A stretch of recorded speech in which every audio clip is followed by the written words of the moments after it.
I'm going to show you guys how to do the Rodrigo and Gabriela strumming, the type of strumming that Gabriela does, which basically consists of like triplets, I guess.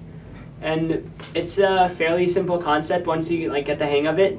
The most important part though to remember is to keep this certain hand positioning, like which I find very helpful. It's like this gap between your two, like your ring finger and your middle finger and your thumbs. You just keep this sort of like C shape, and it's very important that you get that gap. So basically how the triplet goes is you get 2 hits on the downstroke, and then when you come back up you get that like the third note of the triplet. So basically the whole triplet notion consists of using your ring and middle finger and your thumb to make this sort of like C shape with your C shape formation with your hand. And you basically get 2 hits with on the downstroke, and it's all in the wrist. The movement's in the wrist, so you're basically panning your hand back and forth. But you have this shape, and when you flick your wrist downward, you get 2 hits, and all you have to do from there is come back up. And then you like get this like triplet sound once you get it like up to speed. And one like very important key thing to remember is that gap, because that's what's going to guarantee you that like 2 downstroke hits. Another thing to remember is like, well, one thing you want to keep in mind, sometimes like I come at it from a like sort of parallel angle. Like I don't hit the guitar like straight forward, like I don't stroke down completely. Like I put my hand at an angle so that when I get the 2 hits, it like feels more natural, I guess, and there's like friction from less friction from the strings, and you just get like the 2 down hits, and then you stroke up.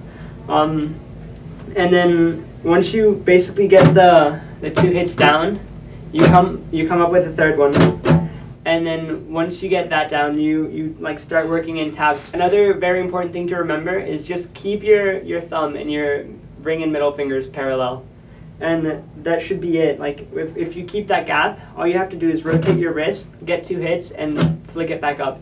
And that's all you have to do to get that sound. Alright, so I'm going to break down the motions, the hand motions, and the movements that you want to do.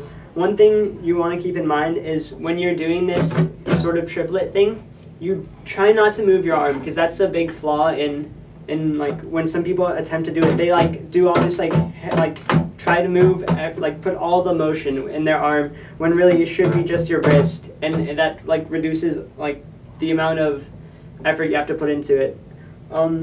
So you basically get 2, like you flick your wrist down, get 1 hit, come down with a thumb, and that your fingers stay in the same position the whole time.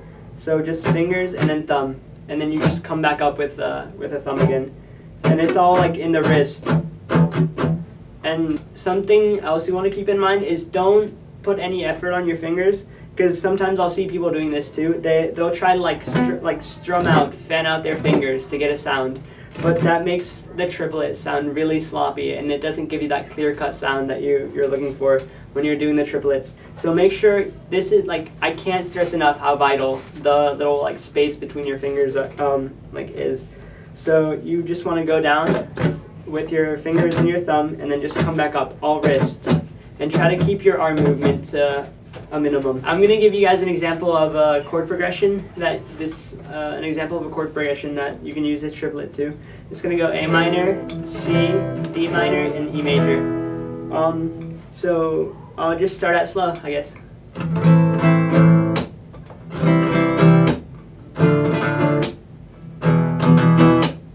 And once you get the triplets and the taps, you just have to start speeding it up and practice it.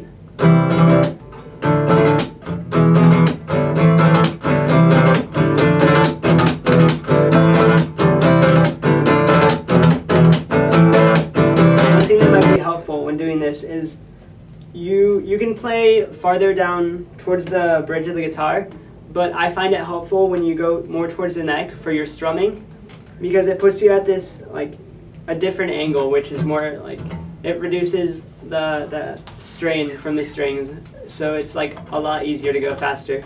But yeah, that's all you have to do is work on it, and once you get that motion down, you can just like speed it up and get a lot of speed going.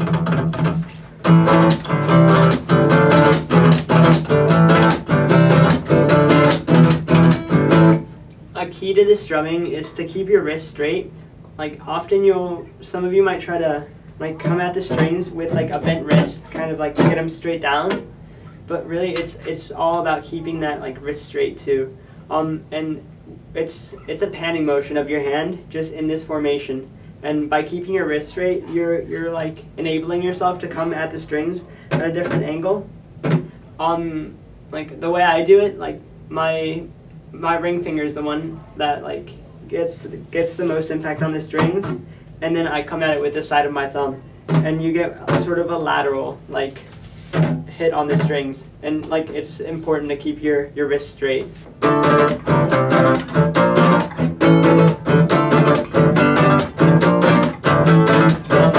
Something you might have noticed I was throwing in some taps in between the triplets. I'll go into more details on this in a different video. But it's basically just like the triplets, and then you just like going between doing a triplet and then a tap. But yeah, I'll show different sort of like tapping rhythms in a different video. We'll go into more depth on these in part 2. So see you guys there.